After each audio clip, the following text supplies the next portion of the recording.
Windmill আইল্যান্ডে গিয়েই প্রথমে আমাদের লাইনে দাঁড়াতে হলো। আসলে এখানে বাচ্চাদের এবং বড়দের টিকিটের লাইন ছিল, যেটার প্রাইস আমি আপনাদের সাথে অলরেডি শেয়ার করেছি।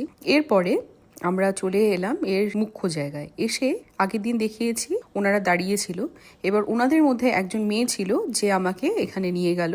ও বললো যে এখানে ও মিউজিক বাজাবে বলে এই বাড়িটার উদ্দেশ্যে আমাকে ইন্ডিকেট করল। ওখানে গিয়ে সত্যিই দেখি যে ও একটা যন্ত্র বাজাচ্ছে। আমি আগে জানতাম না, পুরোনো দিনের যেমন হাইডি বা এই ধরনের গল্পগুলো যখন দেখতাম পেছনে যে মিউজিকগুলো বাজতো সেটার যন্ত্রটা আসলে কেমন দেখতে, ওখানে গিয়ে তখন জানতে পারলাম। ওর ভীষণ কষ্ট হচ্ছিল বাজাতে, কেননা সামনে থেকে প্রচণ্ড জোরে আওয়াজ হচ্ছিল, কিন্তু আওয়াজটা বেশ মিষ্টি মধুর ছিল। পুরনো ইউরোপিয়ান জগতে 1600-1500 বা তারও আগে সময় কেন জানি পৌঁছে গিয়েছিলাম আওয়াজটা শুনে।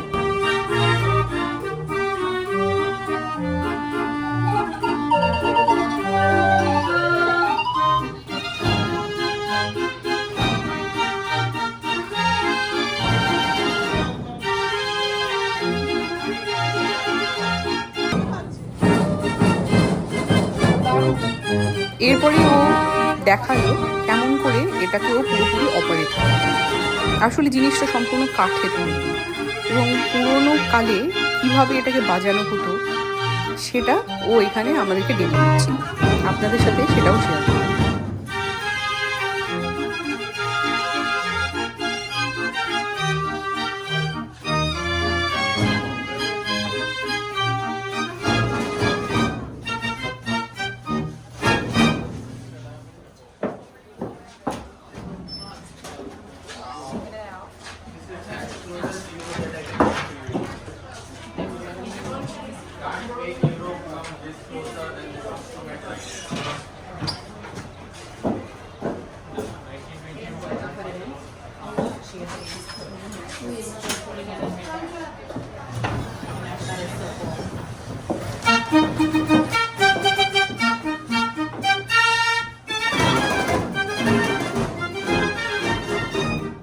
এই মিষ্টি মধুর যন্ত্র থেকে বেরোনো আওয়াজটা এই পুরো জায়গাটির একটা আমেজ তৈরি করছিল, যাতে করে মনটা ভীষণ ভরে গেছিল। সামনে টিউলিপ, অপূর্ব সুন্দর ওয়েদার, আর পুকুরের পাড় ধরে হাওয়া আসছে।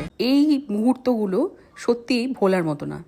আমরা তো খালি একটা জায়গায় ঘুরতে যাই না, একটু হাসো, সেই জায়গার সৌন্দর্য সমস্ত কিছু আমাদের মনের ভেতরে গেঁথে যায় চিরতরের জন্য। ভিডিওটা বানাতে বানাতে সেই অনুভূতিগুলো আবার আমার মধ্যে জেগে উঠছিল।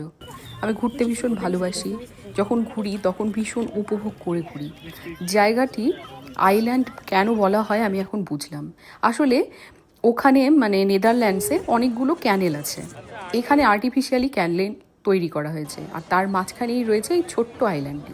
ন্যাচারালভাবে এটা ছিল কিনা আমি জানি না, তবে কৃত্রিম উপায় হলেও দেখতে অনেকটাই ইউরোপিয়ান সেই ভাইবটা আসছিল। এখানে এসে এই গার্ডেনে পৌঁছালাম, তবে গার্ডেনের ভিডিও দিলে পারে আজকে এখানে ভিডিওটি অনেক বড় হয়ে যাবে। বাকি অংশ নিয়ে আসছি আগামীকাল।